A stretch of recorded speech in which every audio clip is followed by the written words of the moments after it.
I want to have a look at this last believer, this last person, when it comes to this. And so, we've looked at lots of different ones over the time. But today I want to have a look at Jonah. And if anybody was to make a guess, think about Jonah and Jonahs Wisdom and Jonahs Power and Jonahs Commitment. Where do you think he might go?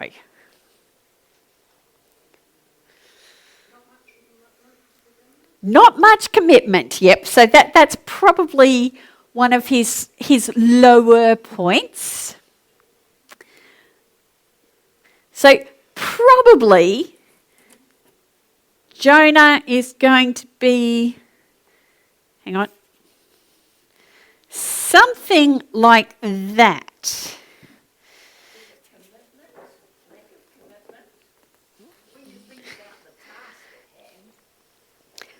Well, we'll go there.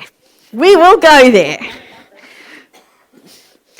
Because, seriously, if God asked me to do that, I might be going, where's that boat?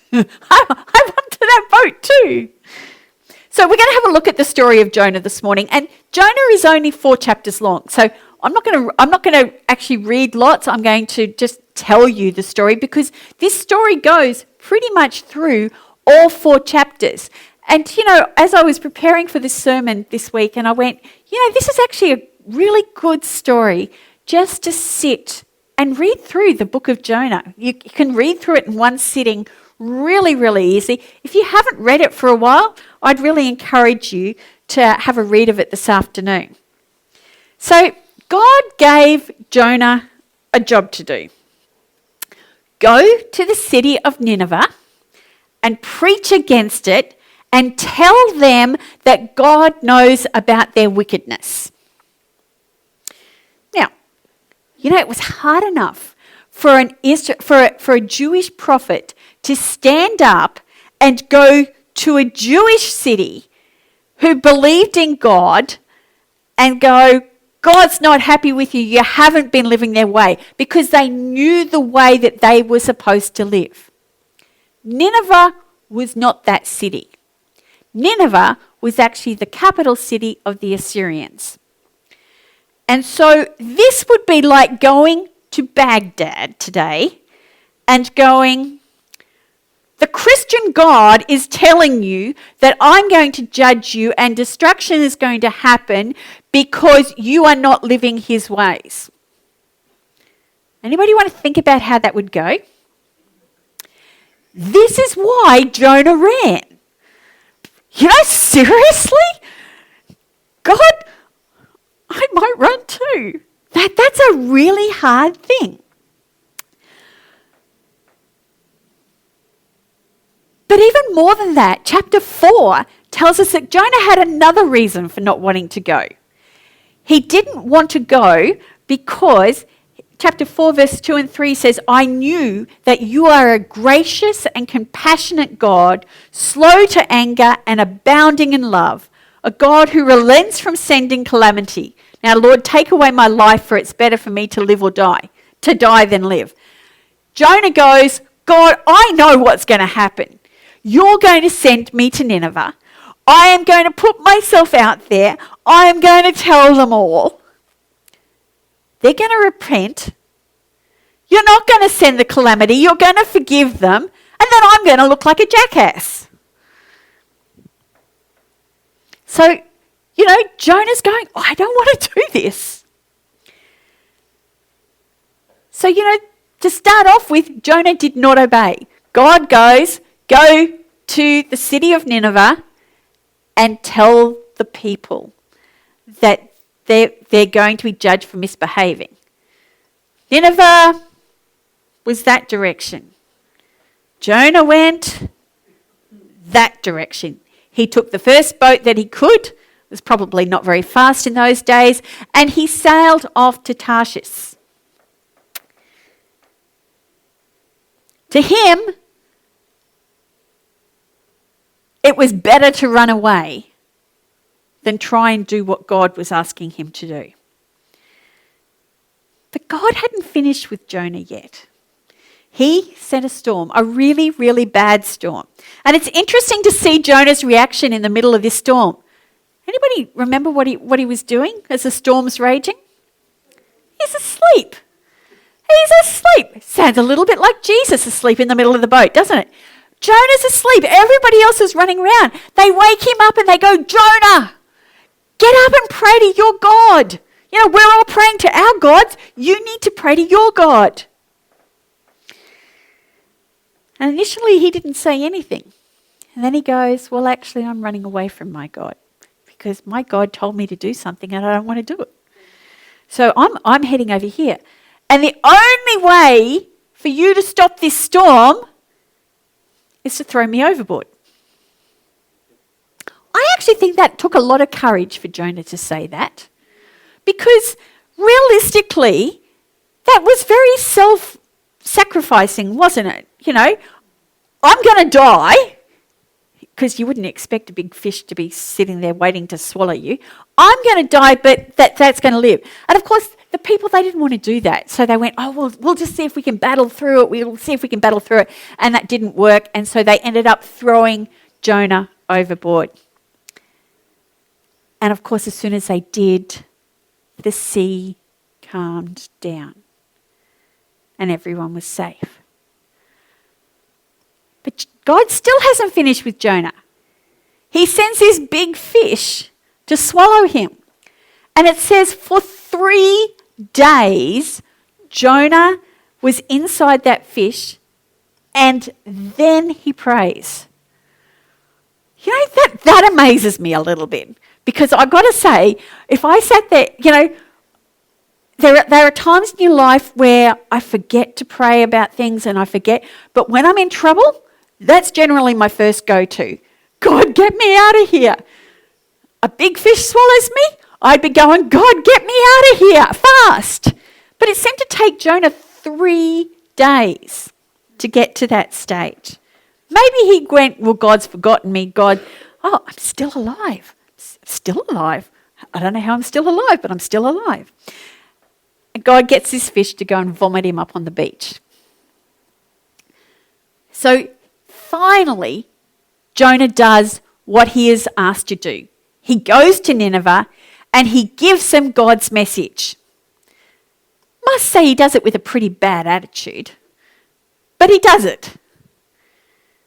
And of all the Ninevites, get out their sackcloths, they repent, they change their ways, and Jonah sits outside the city watching to see what is going to happen. Know what's going to happen. God's going to forgive them. Nothing's going to happen. It was hot. So God allowed this plant to grow up, gave him shade. Jonah goes, hey, this is pretty cool. Then God sent a worm and the plant withered and died. And Jonah went, see, knew this was going to happen. It's all hot. You know, when we think about Jonah's wisdom, Jonah actually has a lot of wisdom. He doesn't always use it all, but he has a lot of wisdom. Jonah knew exactly what was going to happen when he went to the Ninevites. He knew that they would repent, and if they repented, that God would forgive them. And then he's sitting there left looking like a prophet who says something and doesn't really know what he's talking about. He knew that was what was going to happen. He knew that when he was on the boat, that the only way to save the people was then to throw him overboard. And that if they threw him overboard, that everything would calm down. That is wisdom. And yet, he had the wisdom and he didn't always obey. This is where Jonah has a big problem. Is it that he didn't have power? Well, let's think about this. he tells the sailors on the boat that his mighty God can calm the seas and, all you got to do is throw me overboard. They'd started off by all praying to their own gods. Everybody, pray to your God. It doesn't matter which God you pray to, but you pray to your God, I'll pray to my God, and God will answer. But at the end, when the sea calmed, who did they praise? They all praised the God of Jonah. They didn't pray to their own gods. They didn't praise their own gods. They praised Jonah's God. They praised Yahweh. Then he gets to Nineveh and he says to the people at Nineveh, God's not happy with your ways. If you don't change your ways, this is what's going to happen. And what did the people of Nineveh do? They took his advice and they changed. That's good, powerful preaching in anybody's books. I'd love it if I could get up here on a Sunday morning and I go, I'm going to preach something and everybody's going to change their way because of it. I'd be going, yes, God. He was powerful in the job that he had to do. But in his commitment, he wasn't really great. He knew what he had to do, and he went too hard. Don't want to. That's going to be hard. And he ran away. And when he did finally go, he goes with that really bad attitude. Actually, Jonah would have been much happier if he had seen God send down lightning at bolts and just smash the city of Nineveh.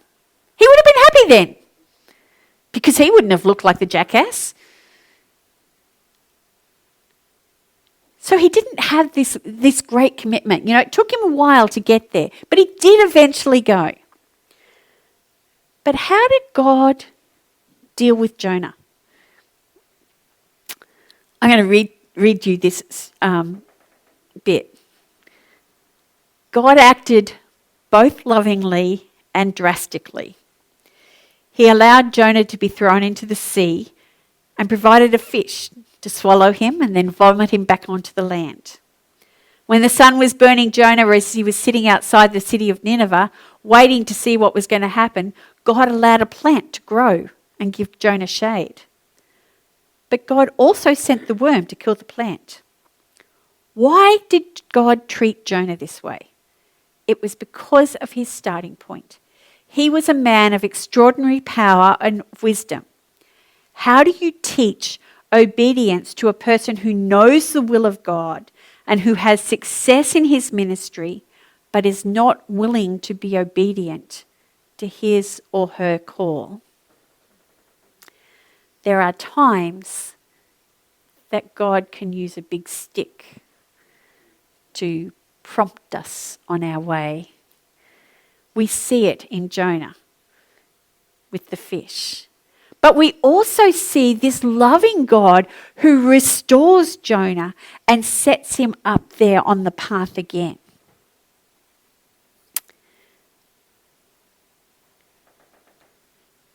There's been a couple of times where we have discussed Jonah in our home.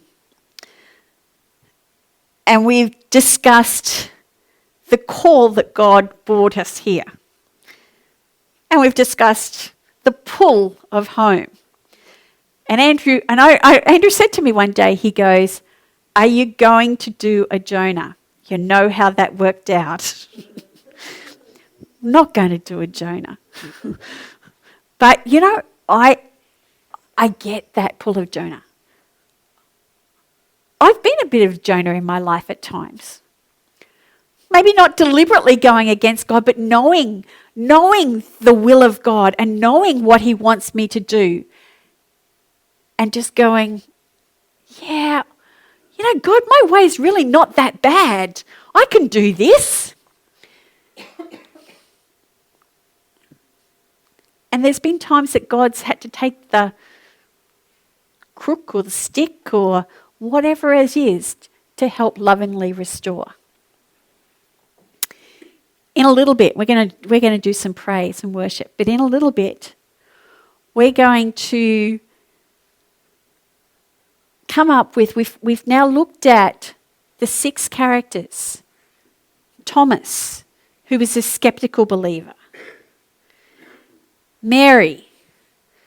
No, we did Martha first. Mary. Peter. And I'm missing one. Who's going to help me out here? Jonah. Who did we do last week? No, last week I didn't preach. Who? Moses. So what we're going to do in a little bit of time is go, all right, where do you fit? What would your starting point be looking like? And so we're going to do that together, and then I'm going to give you some hints of what your next step is. But I'm going to ask Deb to come back up and to lead us in some more worship first.